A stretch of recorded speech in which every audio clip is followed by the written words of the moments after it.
The UFC is in San Antonio, Texas this weekend, and we are being spoiled with a featherweight main event between Diego Lopes and John Silva.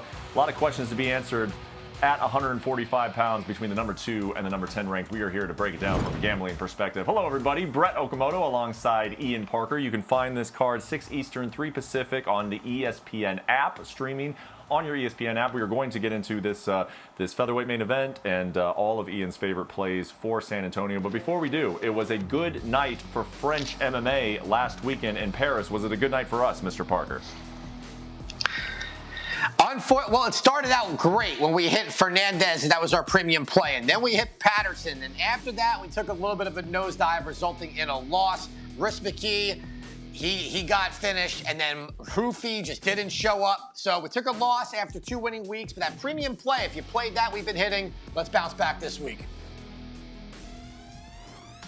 So I have to go with the fighting nerds angle here, Ian, because Mauricio Hoofy and Caio Borralho, a lot of hype going into the UFC Fight Night last weekend in Paris.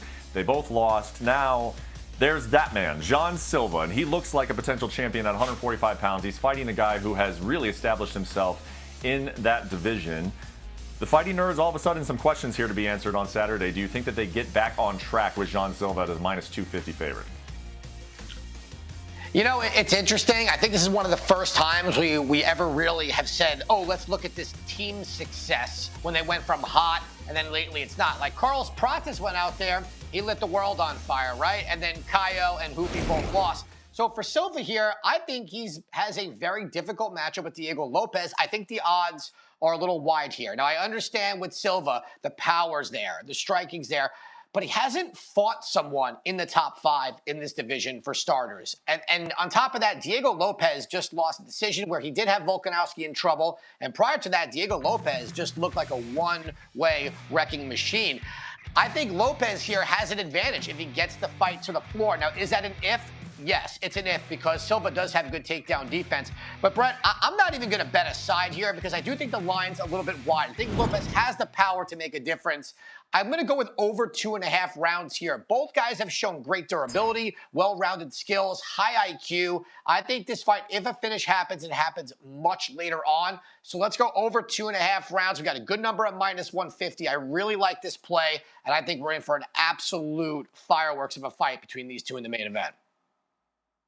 Yeah, I'm not surprised for you to be looking at the total here, but the side is just tricky. John Silva minus 250. He has looked so good, but there is no value, in my opinion, at minus 250, especially now that you've seen maybe the fighting nerds. They've obviously have the ability to create those viral moments, but haven't proven it quite yet in the 5-round elite level of competition. This is a big question still to be answered. So at minus 250, I just don't see how it's probably a dog or pass situation there in the main event. Let's look at the co-main event, 135 pounds. Rob Font, the veteran, taking on David Martinez. Font is actually a small favorite here at minus 125. How are you looking to play this one? Brett, I like the way you said all that. You came to play today, and I love that. I'm going to go opposite of Rob Font here. I think, you know, Father Time may play a factor. He's almost 40 years old. Although he's looked good lately, someone in Martinez has the footwork, he has the power, and more importantly, he has the volume to match and get past Rob Font. I think he could even hurt him. I think this is one of those guys that, yes, this is a big step up in competition, but I think the skill set is there for it. And at plus money, earlier in the day, he was plus 115. Now it's plus 105. I expect him to be the favorite by the time this fight happens. Let's go with Martinez here to get the upset. All right, so there's your pick for the co-main event. So we've got through the main and the co-main. Let's get to your premium play, the most confident pick that you've got at UFC Noche this weekend. Where are we going with it? Jared Gordon looked absolutely tremendous in his last fight against Thiago Moises, and he is somebody whose record really should be fixed because he beat Paddy Pimblett. I mean, how many times this guy got screwed over on a split decision? He's fighting someone, Rafa Garcia. I just don't see where Garcia wins this fight. The one thing that Garcia does have that's going to help us here is durability, which Jared has as well. I think Jared Gordon gets this done. I want to get that number down. So Jared Gordon to win and over 1.5 is going to be my premium play for this evening. Okay, so the most at-risk play of the evening, we're going with the over and Jared Gordon in that 155-pound matchup. Let's look at another 155-pound matchup. Some interesting circumstances around this one. Alexander Hernandez upsets Chase Hooper last month in Chicago. Now he's facing Diego Ferreira, who was supposed to fight on that card. Lost his fight against King Green. That bout got canceled. So now we see them here a month later, and you like Ferreira at minus 120.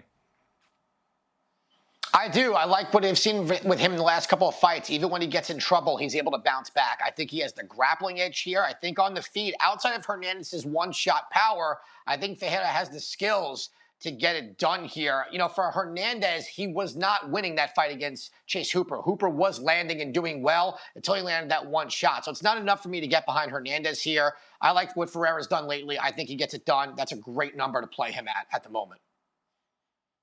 All right, and we got one more best bet for you, and we're staying in the 155-pound division. Claudio Puelles has had an interesting career, man. He's coming in as a minus 120 favorite against Joaquin Silva, and Puelles, things were going great for him until he ran into Dan Hooker and just was lost in that fight, and so it's been a while since we've seen this guy get his hand raised, and you're going against him here with Joaquin Silva.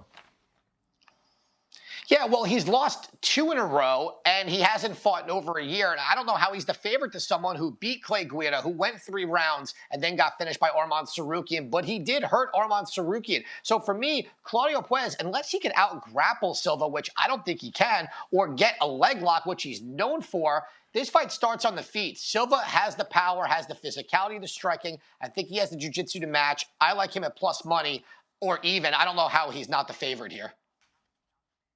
Some very close odds, some competitive fights here at UFC Noche. We should see some good action, and we're taking Joaquin Silva as, I guess, a small underdog here. He's even money against the favorite, Claudio Puelles. That's it for the best bets. Let's move to the parlays. Our first one is the long shot parlay. Where are we going for UFC Noche long shot parlay, Ian?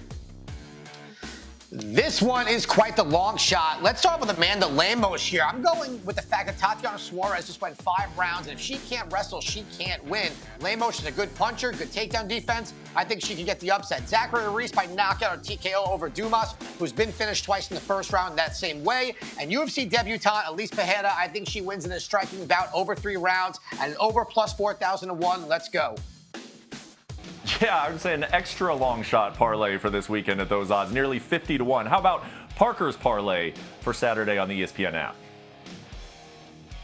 I love it. We have so much fun with the long shot that I bring everyone down to the chalk. Listen, Todorovic here, he has to win this fight. He's so much better than his opponent here. This is where he wins. I'm going back to the well with Zachary Reese. And last but not least, Alessandro Costa taking on a UFC debutant as well, plus 118. 3 legs, 3 wins, plus money. Give me that 2 units, Brett. We need it this week.